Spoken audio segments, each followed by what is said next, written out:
Hello दोस्तों आपको RRB जो ग्रुप डी 2018 का जो एग्ज़ाम हुआ था 2018 का, उसका है 28 नवंबर नहीं अगस्त को सेकंड शिफ्ट जो है ना, उसका पेपर का सॉल्व कराया जा रहा है। सो याद रखिएगा, ये आपके लिए एग्जामिनेशन पॉइंट के लिए वेरी इंपॉर्टेंट है। सो नेक्स्ट स्टार्ट किया जाता है। जैसे कि भारत में आमतौर पर ज्वारीय वन के रूप में जाना जाता है। ऑप्शन ए है शुष्क भूमि, ऑप्शन ऑप्शन सी है पर्वतीय जंगल, ऑप्शन डी है रेगिस्तान जंगल, एक ऑप्शन छूट गया है बी, जो कि होगा झील। सो दोस्तों यही सही आंसर होगा, ज्वारीय वन झील को कहते हैं। सो आगे देखते हैं। नेक्स्ट है दोस्तों, डैश अभिक्रिया तब होगी जब सोडियम सल्फेट बेरियम क्लोराइड के साथ अभिक्रिया करता है, तो कौन सी होगी? ऑप्शन ए है दोहरी संयोजन, ऑप्शन बी है दोहरा विस्थापन, ऑप्शन बी है एकल संयोजन, ऑप्शन सी है दोहरा विस्थापन, ऑप्शन डी है एकल विस्थापन। तो इसका सही ऑप्शन होगा दोहरा विस्थापन। So C option is the right option, दोहरा विस्थापन होगा ये राइट आंसर।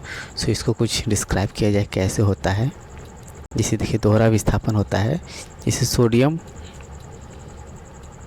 होता है, जैसे ये देखिए Na2SO4 प्लस Ba2, ये क्या है? देखिए दोस्तों, ये है सोडियम सल्फेट और ये है बेरियम क्लोराइड। तो ये प्रक्रिया करके क्या बनाएगा ये प्रक्रिया करके बनाएगा B2SO4 प्लस 2NaCl यही बनाएगा। देखिए फिर से लिख देते हैं, जो बनाएगा वो लिखते हैं B2SO4 बनाएगा और प्लस NaCl बनाएगा। सो ऑप्शन होगा इसका, जो कि बता दिया। नेक्स्ट है दोस्तों, next option 3, blockbuster film Baahubali के निर्देशक का नाम क्या है? सो इसका ऑप्शन ए है करण जौहर, ऑप्शन बी है मधुर भंडारकर, ऑप्शन सी है SS राजामौली और ऑप्शन डी है प्रभु देवा। सो इसका राइट आंसर होगा ऑप्शन सी SS राजामौली। ये तो स्टैटिक जीके के जैसा हो गया है, इसे आपको याद रखना है। नेक्स्ट है क्वेश्चन नंबर फोर है फिटकरी का एक उदाहरण है। किस तरह का एक उदाहरण है फिटकरी? ऑप्शन ए है लवण, ऑप्शन बी है ब्लैक साल्ट, ऑप्शन सी है टेबल साल्ट, ऑप्शन डी है द्विकल लव। सो आपको तो पहले फिटकरी का सूत्र मालूम होना चाहिए। फिटकरी का सूत्र जो होता है ना, वो क्या है? सो ऑप्शन इसका सही होगा ऑप्शन ए सही होगा, डी वाला ऑप्शन सही होगा। आपको फिटकरी का सूत्र तो मालूम होना चाहिए ना। फिटकरी सूत्र होता है K2SO4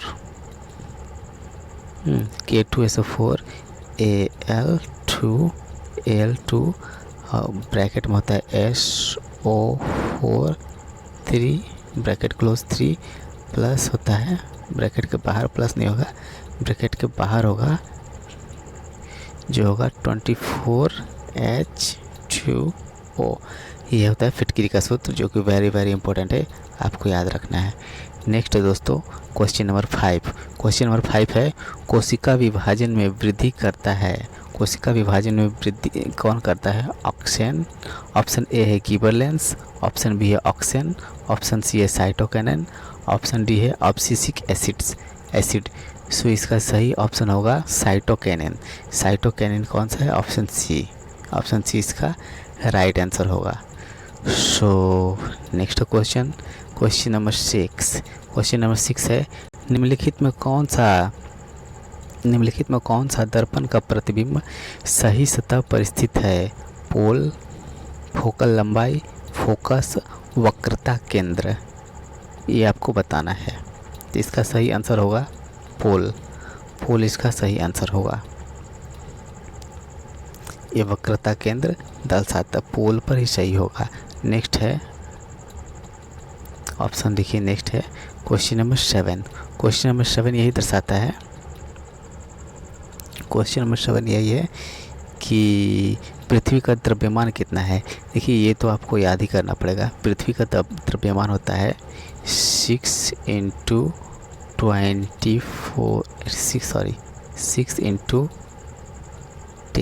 पावर 24 kg है तो पृथ्वी का द्रव्यमान। और पृथ्वी का घनत्व बोलेगा तो 5.52 ग्राम प्रति घन सेंटीमीटर, ये आपको याद रखना होगा। और उसके बाद यदि पृथ्वी हो गया। उसके बाद नेक्स्ट क्वेश्चन है, क्वेश्चन नहीं नेक्स्ट एक सवाल आता है। सवाल है कि यदि 25 kg के द्रव्यमान वाली कोई वस्तु 8 मीटर पर सेकंड स्क्वायर के समान त्वरण के साथ गति करती है तो वस्तु द्वारा लिया गया बल क्या होगा।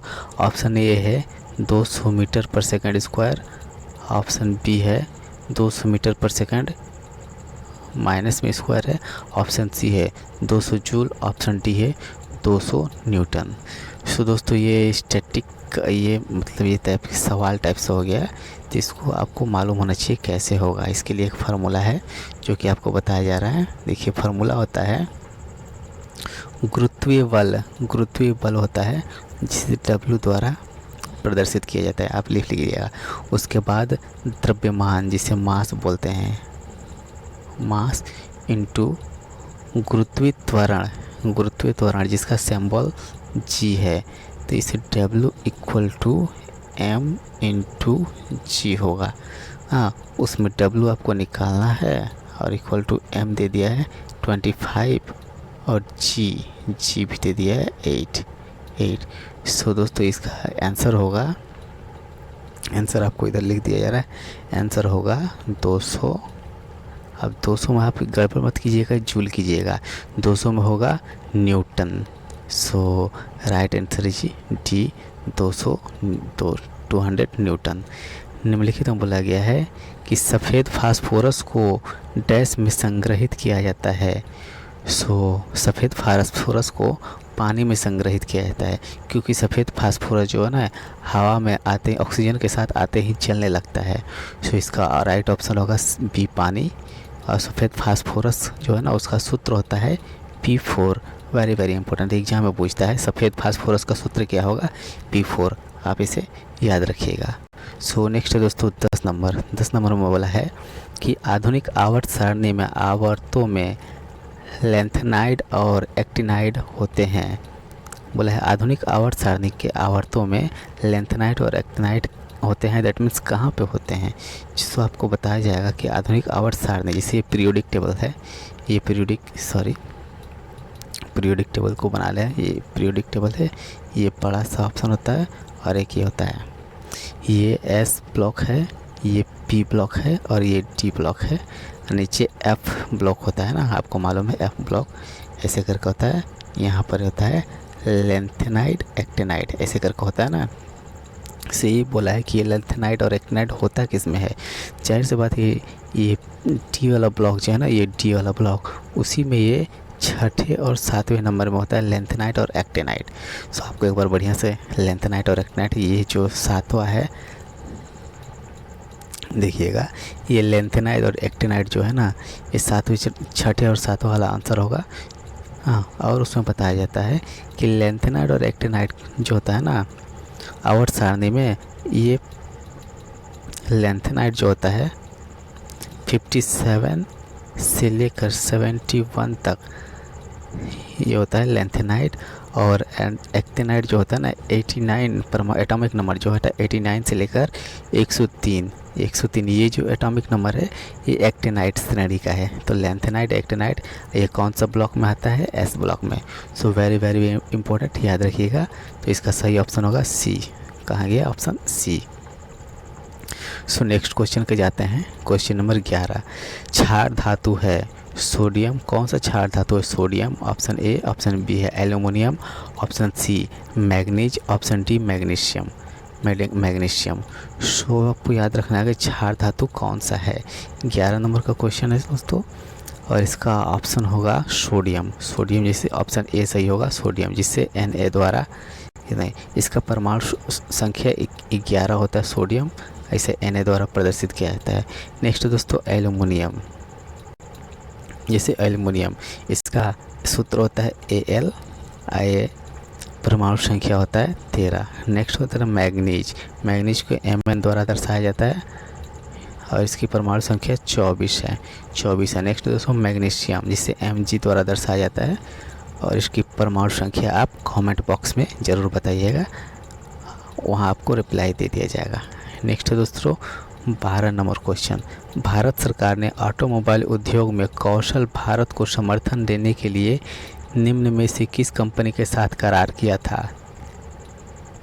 सो आपको बताया जाएगा।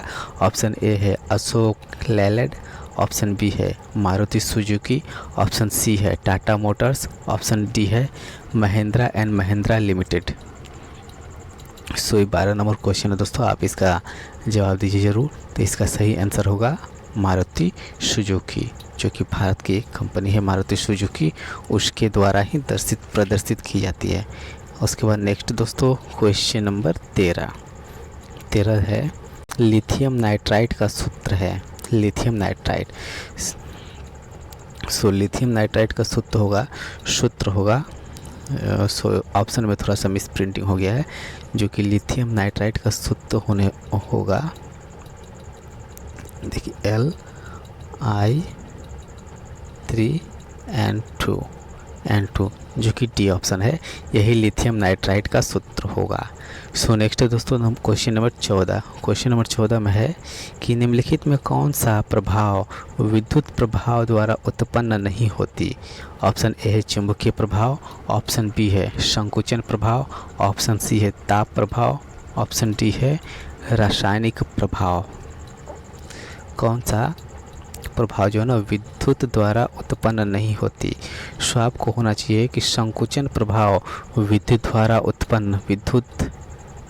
द्वारा उत्पन्न नहीं होती है। संकुचन प्रभाव जो होता है ना विद्युत धारा द्वारा उत्पन्न नहीं होती है। विद्युत धारा चुंबकीय क्षेत्र उत्पन्न करती है, इसे ही विद्युत धारा का चुंबकीय प्रभाव कहते हैं। सो इसका सही ऑप्शन होगा ऑप्शन नंबर 14 का सही होगा बी, संकुचन प्रभाव, ये इसका राइट ऑप्शन है। और नेक्स्ट दोस्तों 15 नंबर क्वेश्चन है कि भारत में